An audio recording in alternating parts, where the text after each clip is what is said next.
তাদের হাতে যে ইনভেস্টিগেশনগুলো আছে সেই কেসগুলো আমি খোঁজখবর নিয়েছি। কোন মামলাটির কি অবস্থা সেগুলো আমি দেখেছি। ট্রাইব্যুনালের কার্যক্রম যেভাবে আগে ছিল তার চেয়ে আরেকটু আমি মনে করি যে আরেকটি গতিশীল করবার জন্য আমি প্রয়োজনীয় উদ্যোগ গ্রহণ করেছি। এই অবস্থায় আমি যেটুকু সময় আমার এর মধ্যে গিয়েছে এইগুলো কার্যক্রম করবার জন্যই আসলে আমার সময়টা গিয়েছে। আমার খুব একটা প্রত্যাশা ছিল যে ইন্টারন্যাশনাল ক্রাইমস ট্রাইব্যুনাল একটি আন্তর্জাতিক মানের একটি ট্রাইব্যুনাল হবে। সেখানে আমাদের সকলের ভাবমূর্তি, আমাদের কার্যক্রম এবং সবকিছু যাতে অনুকরণীয় হয় এবং যেটা দেশে এবং আন্তর্জাতিকভাবে আমরা যেন গর্বের সাথে বলতে পারি যে আমরা একটা ভালো মানের বিচার আমরা উপহার দিতে পেরেছি, সেই লক্ষ্যেই আমার এই স্বল্পকালীন আমার যে কর্মকাল তার মধ্য দিয়ে আমি কিন্তু এগুলো কাজ করে যাচ্ছিলাম। আপনারা জানেন এর আগেও আমি আমার যে প্রসিকিউটর টিম আছে তাদের সাথে আমি কথা বলেছি, তাদের সাথে পরিচিত হয়েছি, তাদের কার হাতে কোন মামলাগুলো তারা পরিচালনা করছেন সেগুলো আমি খোঁজখবর নিয়েছি। যে মামলাগুলো আমার কাছে মনে হয়েছে যে মামলাগুলো কোনো একজন পার্টিকুলার প্রসিকিউটর দক্ষতার সাথে উনি পারছেন না, সেই মামলাগুলো আমার কাছে আমি জমা দিতে বলেছি।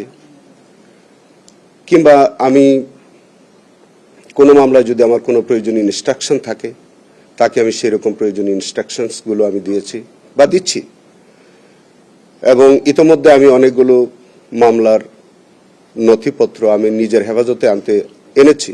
আমি মামলার ন্যায়বিচারের স্বার্থে আমার কাছে মনে হয়েছে যে এই কেসগুলো আমার নিজে পরিচালনা করা প্রয়োজন।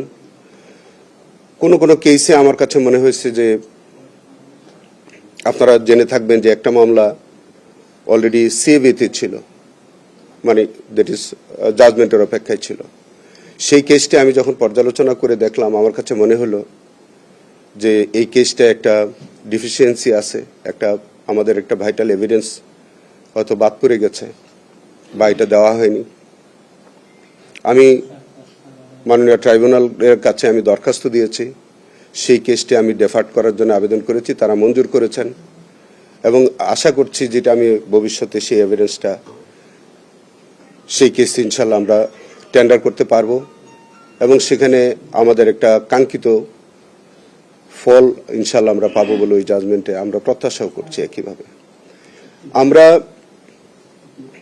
আমি এই ট্রাইব্যুনালে জয়েন করবার পর যেমনভাবে আমি এই ট্রাইব্যুনালের প্রসিকিউশনের টিমকে আমি সামলানোর চেষ্টা করছি বা তাদের দেখভাল করার চেষ্টা করছি, অফিসিয়ালি আমার যে প্রশাসনিক যে কার্যক্রম সেটা আমি কাজ করছি। একই সাথে আমি দুইটি ট্রাইব্যুনালের কার্যক্রম একদম পূর্ণ গতিতে যাতে কর্মক্ষম থাকেন সেই বিষয়ে কিন্তু আমি কাজ করছি। এবং সঙ্গত কারণে আপনারা বুঝতেই পারবেন যে আমার প্রসিকিউশন টিমের, যেহেতু আমরা একটা টিম ওয়ার্ক করি, ওখানে আমাদের মধ্যে সিনিয়র আইনজীবীরা নিয়োজিত আছেন, তাদের পরামর্শ নিচ্ছি। যখন কোনো বিষয় হয় আমরা একত্রে বসে আমরা পরামর্শ করছি ইত্যাদি। তারই ধারাবাহিকতায় আজকেও আমরা আমাদের প্রসিকিউশন টিম আমরা একত্রে বসেছিলাম। আমাদের মধ্যে গতকালকে 2 জন নতুন প্রসিকিউটর নিয়োজিত হয়েছেন, নিয়োগপ্রাপ্ত হয়েছেন। তাদের সাথে আসলে অন্যান্য প্রসিকিউটরদের একটা পরিচিতি অনুষ্ঠান ছিল আজকে, সেই বিষয়ে মুখ্য আমাদের আলোচনা ছিল। আমরা বৈঠক করেছি, তাদের সাথে পরিচিত হয়েছে তারা।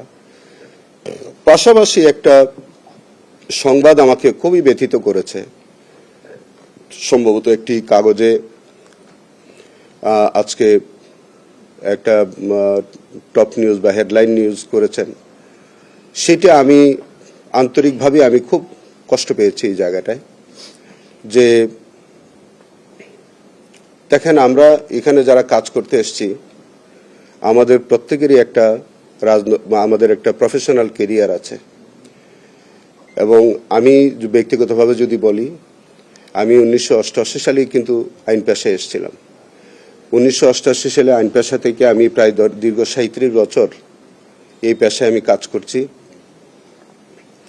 আমি একদম নিম্ন আদালত থেকে সুপ্রিম কোর্ট পর্যন্ত সকল আদালতে আমার কাজের অভিজ্ঞতাও আছে। আমার কর্মজীবনে, আমার প্রফেশনাল জীবনে আমি বাংলাদেশের বহু আলোচিত মামলা, এটা আপনারা অনেকে হয়তো জানেন, বহু আলোচিত মামলার আমি ডিফেন্সে কাজ করেছি, অনেক মামলায় আমি প্রসিকিউশনে কাজ করেছি। প্রসিকিউশনে স্পেশাল পাবলিক প্রসিকিউটরের দায়িত্ব পালন করার অভিজ্ঞতা আমার 5 বছর আছে। এখন সরকার আমাকে নিয়োগ দিয়েছেন এখানে। স্বাভাবিক কারণে এটা আমাদের প্রচলিত বিচার ব্যবস্থার মতো নয়, একটু ডিফারেন্ট টাইপের আমাদের একটু ট্রাইব্যুনাল, এবং সেখানে যেহেতু আন্তর্জাতিক মানের আইন, আমাদের ইন্টারন্যাশনাল ক্রাইমস ট্রাইব্যুনালের প্রসিডিউরটা একটু ভিন্ন, সেখানে কাজ করতে গেলে সঙ্গত কারণেই আমাদের একটু সময় লাগে।